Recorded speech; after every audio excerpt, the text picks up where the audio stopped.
for a hotel in Pensacola. And we went there, remember? I know. So you head to Pensacola, and then the damn hurricane heads to Pensacola. And then what do? Well, we go back to Jacksonville. Yeah. So the whole thing is watch the weather, know what direction it's going in, and be prepared. Call in advance for motel reservations. Definitely. Because you don't want to be sleeping in a truck stop parking lot. Believe me. No. You want to be in a comfortable bed watching the Weather Channel. You don't want to be riding it out in a parking lot somewhere, right. Walmart or a truck stop, and going, what the hell's going on? Yeah, because that time we went to Pensacola, we was sun shining. We went all over the Pensacola, had a good time, and everybody over here in this area was 70 miles an hour wind, rain. I know. Trees were falling and everything else, and that went on for a few days until finally the storm made a turn and it was heading our way. That's when we all just packed up from there and went to Jacksonville. So we just made a loop, and it went one way, and we came around and come back the other way. Oh yeah. And that's how we did it. But, so to wrap this up, have a plan. Right. Know where you're going to evacuate to. Right. And have a backup plan if the hurricane turns towards your evacuation area. Definitely.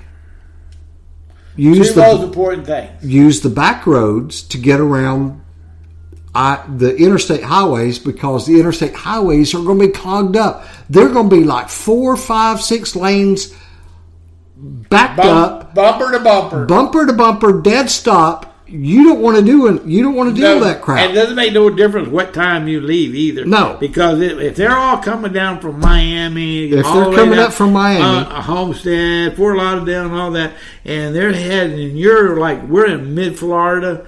I mean, that's a lot of people. That's a lot of people. Plus, and they're leaving. Plus, as you travel north, I mean, we're generalizing here in Florida, but as you travel north, the people from other areas are trying to close those main trying to get out too, because right. It's coming up their way as well. I know we had that one spot we had to jump on I-95 for a brief I-95 briefly. And then we jumped back off. I think it was at 100. And then we went off from there and right all over the Pensacola. We didn't see a car. We didn't see diddly nothing. Yeah. I mean, we was just fine. But when that 15 minutes on I-95 bumper to bumper, it was moving very slow. Yes. So you need, like I said, you need to have a plan. You need to have your important documents in a go bag ready to go.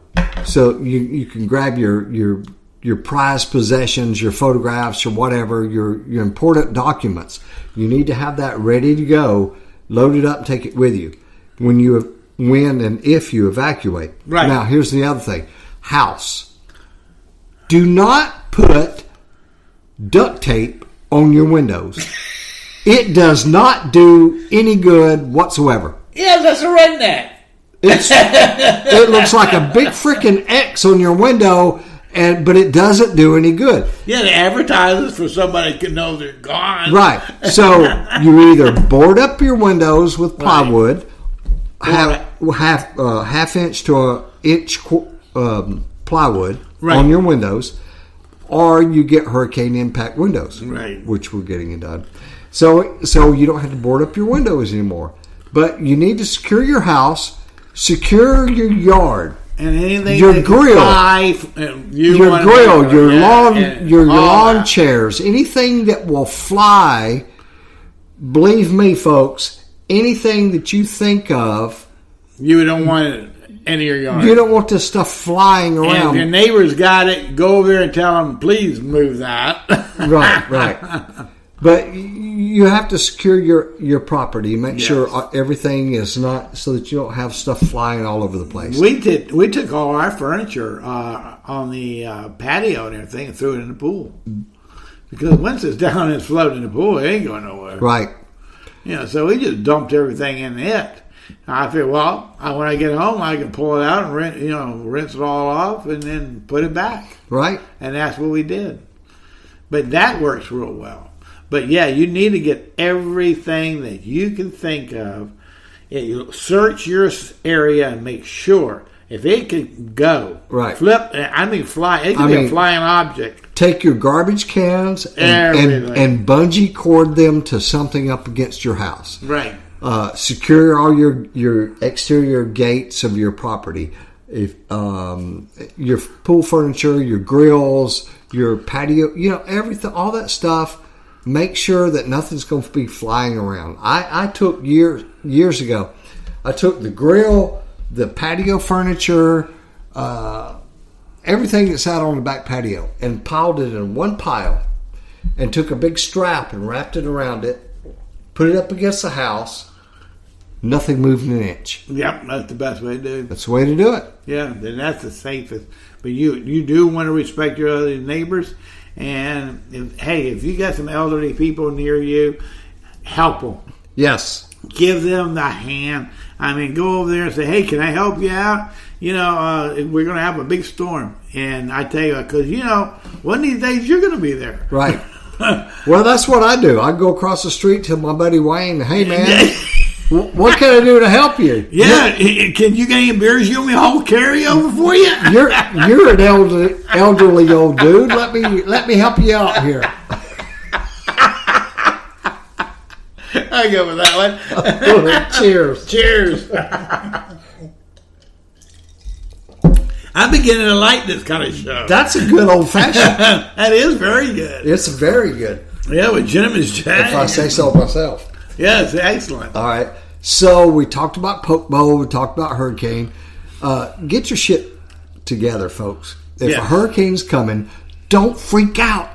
No. It's just a storm. It's a storm. There's been millions. If you prepare for it in advance. Right. And make sure you get plenty of gas way ahead. Oh, absolutely. Fill your gas tank up to the stem. And if you know there's a hurricane and you pretty well know what direction it's going to be going. Right. You should already have that tank. I would already start filling your tank all the time. Right. And have it filled. And extra gas cans. Yeah. Get you some 5-gallon drum, tanks. Right. Put them in your car or whatever, or put them on the side and have them. Because once you're on the road, forget about stopping to a gas place. Well, that's what I'm going to talk about next was after the hurricane. So after the hurricane, after the storm has passed, and you come home, or if you stay at home and you hunker down through the storm, and so you wake up, there's no power, there's no phone. What do you do? I go and stay with you. So you got a generator. So you do too. Not like you. So recently, like a couple of weeks ago, I went out and I had an electrician come over and I put in a transfer switch that's tied into my main breaker board of electricity. So I fire up my generator, I plug this thing in to the breaker board, and then I can turn on what circuits in the house that I need and I don't need. I can run AC, the pool pump, the refrigerators, especially the beer refrigerator. Definitely. Yes. We can cook, the power on in the house, electrical outlets, ceiling fans, we're good. Yeah. And that cost me like $700. Yeah, then all you got to do is, you can even run your AC, turn off all the other stuff, turn everything else off, and you guys still got enough power to run your AC, so you're still staying cool. Yeah, I know. So the way I went, folks, a lot of people have these big, gigantic whole house generators that when the power goes off, it immediately comes on. And those are very, very pricey. So I weighed, which way do we need to go? How often does our power go out? I said to myself, not that often. How often is it? How long is it out when it goes out? Not that long, maybe 2 or 3 days. So with 2 or 3 days, $700, I had this guy put the switch in. I hook my generator up to it. All I got to do is power it with gas. Right. And then I can run pretty much everything in the house at the same time if I need to. Yeah, I couldn't believe it. I thought that was a great idea. Yeah. You know, I'm matter of fact looking into it. You know, because but my side where my power box is. See, yours is in the fence area. I have no fence area. Yeah, but that's not an issue for you, man. You can move the guy took the electrician said you can move it to the back. You can move your outlet or your port that you plug your generator into back on the pool area, and it wouldn't be that much expensive. No, I tell you what, I wouldn't have to worry about it getting legs and leaving me. Well, I mean, now, look, I'm not pointing fingers, but I know some people that have whole house generators, and they cost like $10,000 plus to have them installed, and the cost of the generator, and then you've got monthly maintenance. The guy comes out, changes the oil, the filter, the spark plugs, and tunes it up and everything. That adds up. Sure does. And for folks like us that live on a budget, $700 for a transfer switch, and you've already got a generator. Yeah, and you got to have enough money to buy your beers. Exactly. You got to keep the beer. Got to keep the beer refrigerator must stay on. Stay on all the time. Yes, we have 2 kegs and multiple singles in the box. That's the truth. Yeah, that is the truth. So what else? You go for it. Let's see. Let me say that, I remind everybody, please always help your elderly people near you. Make sure they have everything secured and they got food or where they're needing any kind of help. Batteries for vibrators. Yeah, right. Anything they need, help them out as well, He didn't hear that. Yeah, I know. I wasn't doing this. And matter of fact, it's just hurricane season, and we know how it works. And that's it. And you got to prepare for it. That's the main thing. Be prepared. Have a plan of action, and get your stuff together. Know what you're going to take with you if you have to evacuate. If look, folks, we've ridden out several hurricanes here over our years. Yes. But if you're taking a direct hit at a 200 mile an hour force winds, you need to get the hell out of here. That's right. If a hurricane is, if it's in the low numbers, if it's category 1, okay, category 2, 3, I would suggest go ahead and go to another spot. Yes. Anything higher, definitely do not be here. Because you remember, when the hurricane comes, it brings water, it's in front of it. Right. It's like tsunami, all right? Because all that storm's pushing water.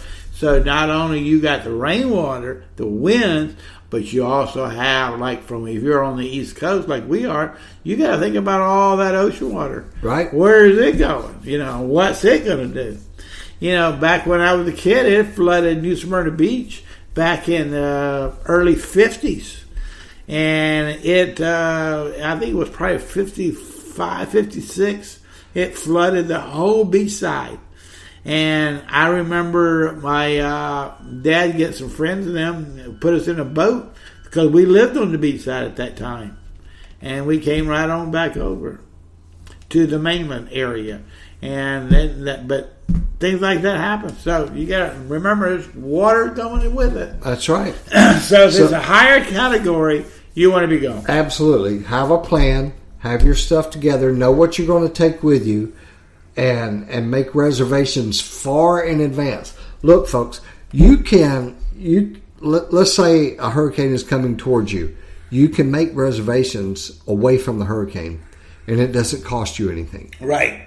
Okay, call up Holiday Inn in BFE. Definitely. And say, hey, I need a room. Get a room there. And then if the hurricane changes direction, then cancel it, and move to another hotel. Right. Now, the closer the storm gets, the harder it is to get a room. If you don't plan in advance, you're going to end up in a truck stop parking